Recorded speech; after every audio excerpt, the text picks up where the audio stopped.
Hello students, welcome to the next video of Biology, class 11th. Chapter 1st, The Living World. In the last video, we have talked about the term biodiversity. Biodiversity की हमने बात करी थी. हमने ये बोला था जितनी भी स्पीशीज़ प्लांट की, एनिमल्स की अर्थ पे प्रेजेंट हैं उन सब को हम क्या बोलते हैं? बायोडाइवर्सिटी. भले वो फ्लोरा हो, फौना हो, all are known as biodiversity. Biodiversity के अप्रॉक्सीमेटली हमने रेंज बोली थी 1.7 टू 1.8 बिलियन स्पीशीज़ प्रेजेंट है, जो अप टिल नाउ हम सारे डिस्कवर कर चुके हैं. येट बहुत सारी स्पीशीज़ ऐसी है जो अभी भी अनडिस्कवर्ड है, जो डिस्कवर्ड होती जा रही है. ये भी हमने बात करी थी. अब अगर हम देखें तो इतनी ज़्यादा स्पीशीज़ को अगर हम सिंगल अगर हम पढ़ने जाएंगे तो ये हमारे लिए बहुत ज़्यादा हेक्टिक टास्क हो जाएगा, ये जो कि पॉसिबल ही नहीं है हमारे लिए.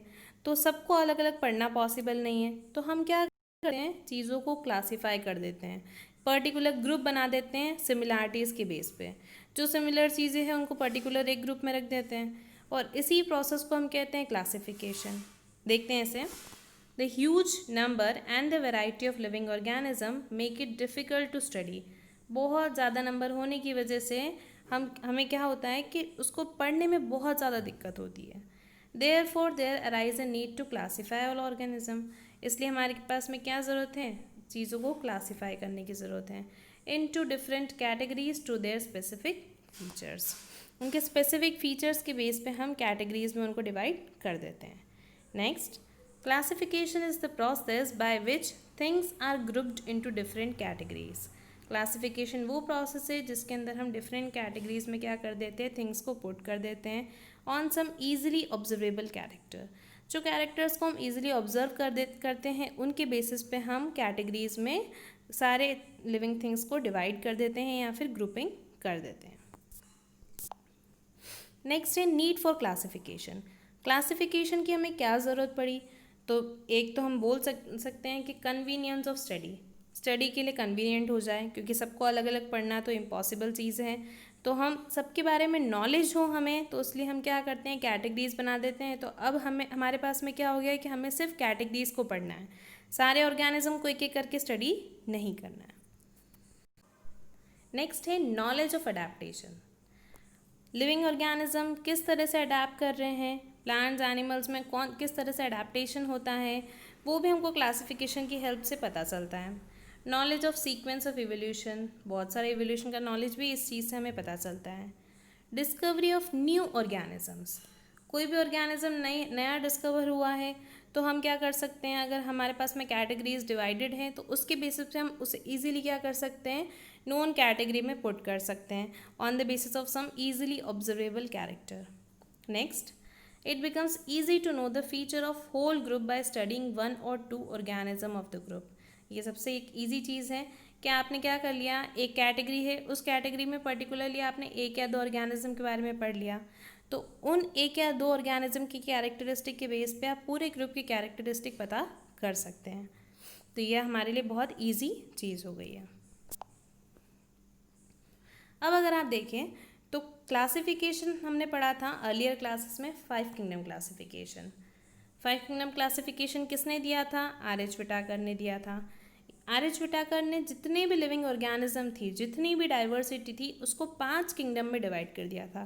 कौन कौन सी 5 किंगडम थी? Monera, protista, Fungi, Plantae, animalia.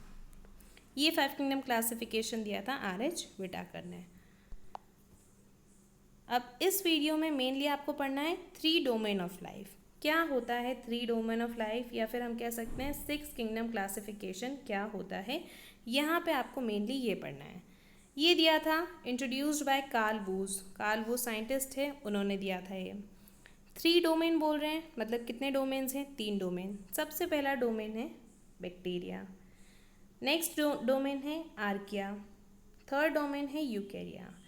3 domain present है, इसलिए इसको क्या बोलते हैं? 3 डोमेन. अब अगर हम पर्टिकुलरली एक एक डोमेन की बात करें तो जो बैक्टीरिया डोमेन है इसके अंदर एक किंगडम प्रेजेंट होता है, दैट इज़ यू बैक्टीरिया. ये एक किंगडम है. आर्किया अगर हम देखें तो आर्किया के अंदर एक और किंगडम होता है, इसके अंदर होता है आर्की बैक्टीरिया. इसके अंदर एक किंगडम प्रेजेंट है आर्किया के अंदर एक किंगडम प्रेजेंट है। यूकैरिया की बात करें तो यूकैरिया के अंदर कितने किंगडम प्रेजेंट है? 4 किंगडम प्रेजेंट है। तो अगर हम देखें टोटल तो 4 + 1 टोटल कितने हो गए? 6। इसलिए इसे 6 किंगडम क्लासिफिकेशन भी कहा जाता है। आई होप क्लियर हो गया होगा।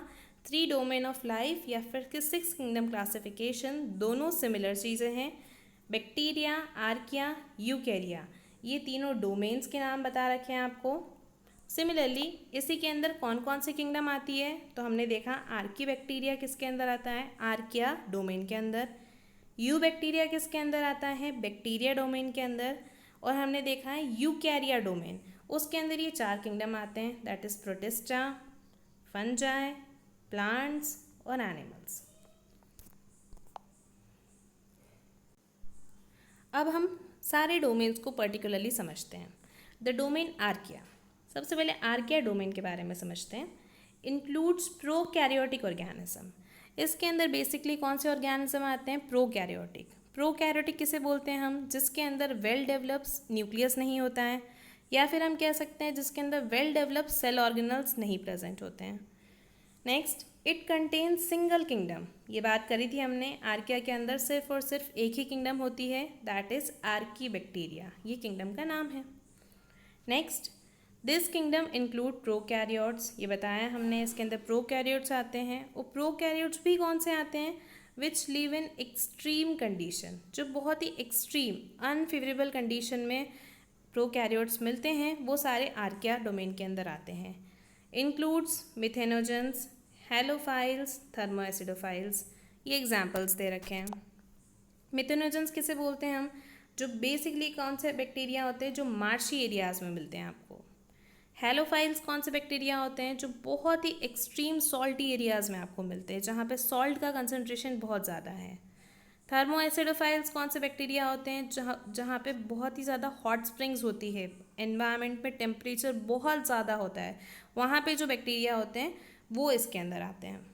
बैक्टीरिया ही एक ऐसे मेंबर्स होते हैं जो बहुत ज़्यादा एक्सट्रीम कंडीशन या फिर बोल सकते हैं बहुत ज़्यादा अनफेवरेबल कंडीशन में भी सर्वाइव कर सकते हैं।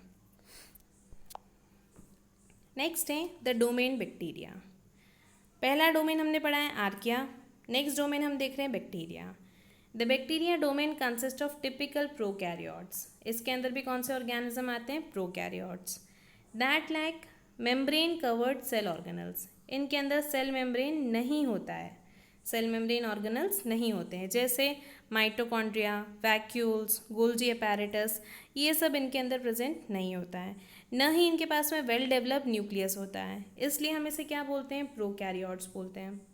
Next, it has a single kingdom, एक ही किंगडम प्रेजेंट होता है। एक किंगडम कौन सा है इसके अंदर? Eubacteria. Next, the members of this kingdom are bacteria, आप जानते हैं बैक्टीरिया, माइकोप्लाज्मा। माइकोप्लाज्मा को बोलते हैं हम smallest living cell that can survive without oxygen, जो विदाउट ऑक्सीजन भी क्या कर सकता है? सर्वाइव कर सकता है। और एक्टिनोमाइसिट्स, साइनोबैक्टीरिया या फिर बोल सकते हैं ब्लू ग्रीन एल्गे, ये सारे यूबैक्टीरिया के मेंबर्स हैं। नेक्स्ट है द डोमेन यूकैरिया। 2 डोमेन हम ऑलरेडी पढ़ चुके हैं। सबसे पहला डोमेन हमने पढ़ा आर्किया, नेक्स्ट डोमेन हमने पढ़ा है बैक्टीरिया। अब थर्ड डोमेन हम देख रहे हैं यूकैरिया।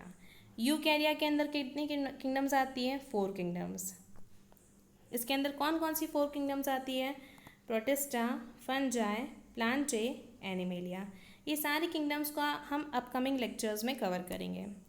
Next, members of this kingdom are eukaryotes. कैसे होते हैं इसके मेंबर्स? यूकैरियोट्स होते हैं, मतलब इनके पास में वेल डेवलप्ड न्यूक्लियस प्रेजेंट होता है सेल्स के अंदर, और इनके पास में well developed cell organelles present होते हैं, जैसे mitochondria, Golgi apparatus, vacuoles, lysosomes, ये सारे सेल ऑर्गेनल्स इनके पास में प्रेजेंट होते हैं। ओवरऑल हमने इस वीडियो के अंदर 3 डोमेन्स ऑफ लाइफ पढ़े हैं। 3 डोमेन कौन कौन से पढ़े हैं हमने? यूकैरिया, archaea, bacteria. 3 domains of life को ही हम 6 किंगडम क्लासिफिकेशन भी कहते हैं, जो दिया है कार्ल वूस ने।